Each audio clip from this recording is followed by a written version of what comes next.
දානා කවුරු මොනවා කීවත් උඹ පිස්සෙක් නෙවෙයි දානා. දිගටම වැඩ ටික කරගෙන ඵලයන් බුදු සරණයි දානා. හදවති මාදරේ යොමාලයා 2022 උඹ මට හම්බ වෙන්නේ අහම්බෙන් කමෙන්ට් එකකින්.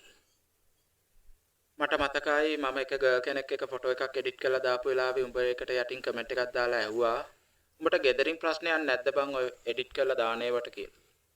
ඒකල උඹ මට කිව්වා මැසේජ් එකක් දාලා මේ මං WhatsApp නම්බරේ උඹට දුන්නා. ඊට පස්සේ එදා ඉඳලා උඹ මගේ දුක සැප අහලා බැලුවා යොමාලයා.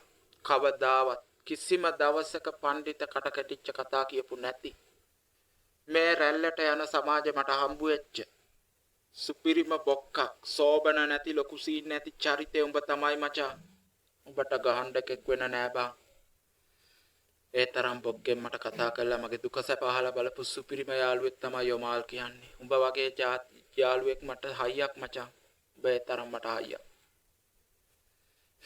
මට මගේ ජීවිතේ ලැබිච්ච සුපිරිම යාළුවා. මට උඹ තරම් නම් චරිතයක් වෙන නම් මට දකින්න. 2022 ඉඳලා 23 24 25 වෙනකමුත් ඒ යාළුකම තාම කැඩෙන්නේ නැතුව තියෙනවා. ඒ තරම් වටිනා යාළුවෙක් තවත් නැහැ. එක එක ෆෝන් වලින් එක එක WhatsApp නම්බර් වලින් එක එක SIM වලින් අපි කතා කරලා තියෙනවා මචං. කවදාවත් අපි බැනගෙන නැහැ. කවදාවත් තරහ ගිහින්නේ නැහැ. අපි හැමදාම hina වෙලා හිටියේ. උඹටත් බුදු සරණයි මචං. උඹටත් උතුරන්න හරියන්න ඕන. උඹට කවදාවත් වරදින්නේ නැහැ.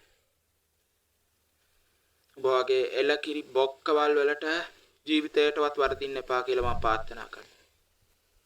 මට ගරු කරන යාළුවා හිටියොත් හොඳට හැදී දෙවියොත් නමට වන්දී කියන්නේ බොරු වැදගත්කම් තියෙන බොරු ලොකු සීන් ලැජ්ජා බයට හැදිච්ච ළමයි අරවා මේවා කියලා ගර්ල්ස්ලා එක්ක ෆොටෝ එඩිට් කරා මේවට අසහනකාරය කියලා බනිනවුන් නෙවෙයි. යොමාල්ලා වගේ අපිව දිරිමත් කරලා අපේ එඩිට් වලට හොඳ කියපු සුපිරිම බොක්කවල්. ඉතින් ඒ වගේ සුපිරි හදවත් වලට මම වඳිනවා. ගමාලයා එදා තිබ්බේ යාළුකමේ පූජනීය භක්තියෙන් මම ඔබට වඳිනවා මචං. රටේ ලෝකේ hina වුණාට කමන්නේ. මට බොක්කක් වෙච්ච උඹට කිසිම දවසක මේන් කියලා වචනකින්වත් මං හිත රිද්දන්නේ. මෙතර කාලයක් අපි ආව දුර ගමනක් යමාලයා.